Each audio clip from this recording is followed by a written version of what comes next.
Smart Objects got a couple of enhancements here inside of CS4. I'll walk you through a quick project and you can see some of the changes here. I'll show you a couple little tips along the way as well.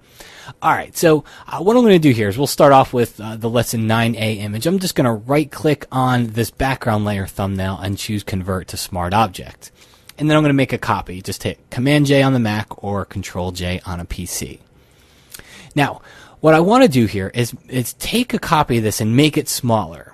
Okay, so what I'm going to do is use the rectangular marquee tool, and I'm just going to hold down the Shift key and make a square rectangle in the bottom corner.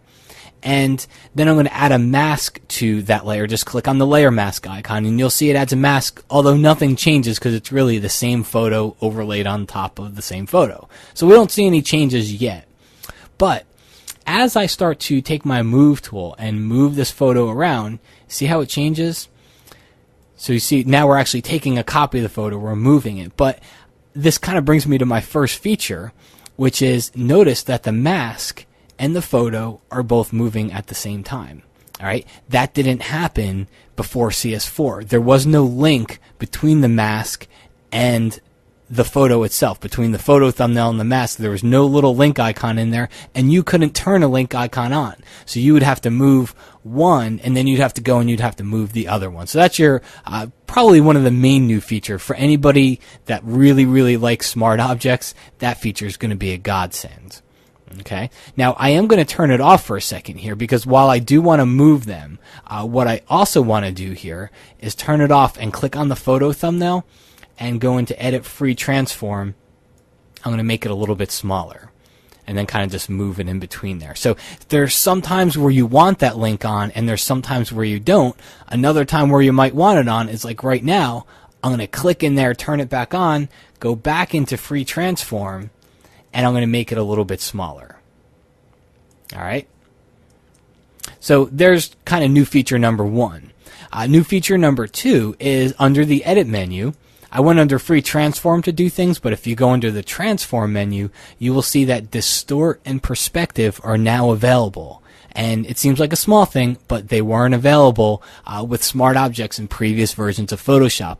If you don't use Smart Objects a lot, you might not think it's a big deal, but especially if you use these things to work back and forth between Illustrator and Photoshop, or you use it for graphical design perspectives, this is going to be a really big feature because a lot of folks wanted to be able to do perspective and distort type of operations on their Smart Objects, and they just couldn't. They were grayed out and you weren't able to do it. Okay? Alright, so a couple other things here. Let's just click on the background layer, go to my adjustments palette up here, maybe add a black and white adjustment and just increase the yellows a little bit. And I'm going to give you one last little tip here. I'm going to click on the top layer, and this actually has nothing to do with Smart Objects. I'm going to click on the top layer here with the small photo. Click in an empty area. Okay, just empty area, not on one of the thumbnails. Double click there. Go down to stroke and check this out. See how it no longer is a red stroke by default? It's actually black by default. So I can come in here, change position to inside, increase the size just a little bit, and maybe add a slight drop shadow underneath it. Alright, that looks pretty good. While black is the default, I might want to change this one over to white, so I'll change it to white. And I kind of think that looks better, but trust me, it's no longer red. So the ones I use are either black or they're white. So just having it as one of those two saves me the work 50% of the time from changing it. But in this circumstance, I think I am going to leave it at white and hit OK. So now we've got this neat little template.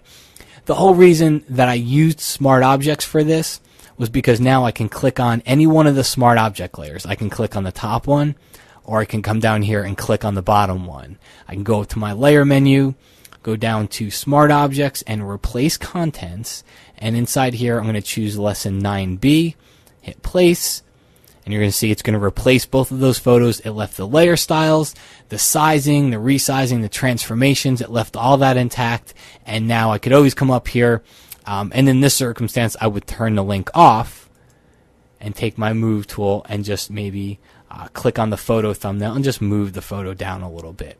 But either way, it's a neat way to be able to work with templates inside here.